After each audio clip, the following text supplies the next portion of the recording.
دردشة سريعة كده بخصوص المجال بتاعنا، التسويق أو بالأخص السوشيال ميديا. موضوع صحاب العمل أو اللي هم صحاب الشركات اللي عنده بيزنس بقى كبير، عنده شركة لسه بتبتدي صغيرة. موضوع الشكوى والأنين ده بقى صعب جدا. كل صاحب شركة دلوقتي متعود على طول ان هو يشتكي ويقول لك انا جبت شركات سوشيال ميديا مش عارف بكام وطلعوا نصابين وطلعوا حرامية وما جابوليش المبيعات اللي انا عايزها وبتاع. طيب احب اقول لك ان انت قبل ما تشتكي وقبل ما تقعد تعيط وقبل ما تقعد تندب، هو المشكلة مش في الشركات اللي حضرتك بتجيبها، هو المشكلة في ان حضرتك حمار لا مؤاخذة يعني، ومش فاهم اي حاجة في اي حتة، وفاكر ان هي ساحر ان انت هتديله فلوس يعمل لي اعلان ولا اعمل لي حملات اعلانية كده الدنيا هتشتغل وانت قاعد ولا فاهم حاجة. طب انت فكرت تسأل نفسك حتى انت بتعمل ايه، ولا فاهم يعني ايه اعلانات، ولا فاهم يعني ايه حملات اعلانية؟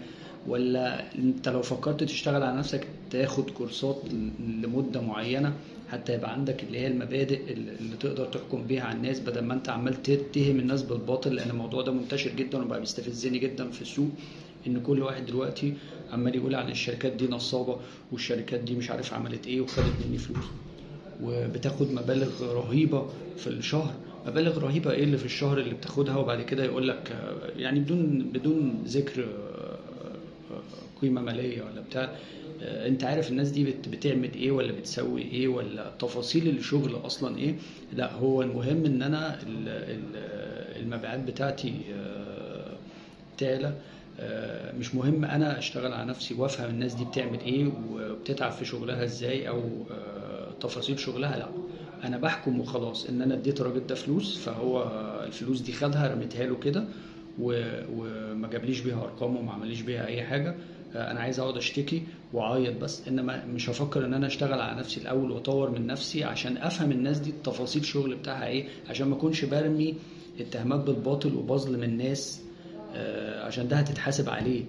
فعلا متعب جدا لينا كمان في المجال في السوق، يعني حاجه يعني تكره الواحد في الشغل فعلا. مش بنقول ان حضرتك لازم تبقى خبير او ان حضرتك تبقى ميديا باير قوي جدا وبتاع، لان هي مش شغلانتك، انت راجل صاحب عمل. بس لازم كل صاحب عمل يكون فاهم ايه اللي بيتعمل حوالين الشركه بتاعته او حوالين المهمه اللي انت جايبهم ليها يعني. فالموضوع لو في الاول هيبقى على حد، هيبقى فيك انت، عشان انت قررت ان انت تحط نفسك في قالب الشكاي والبكاي، لان حاجه مستفزه جدا الصراحه. الموضوع فيك انت، وانت اللي بتسمح للشركات دي ان هي تنصب عليك. لو الشركات دي فعلا بتنصب عليك، ما تكونش انت ظالم الناس يعني.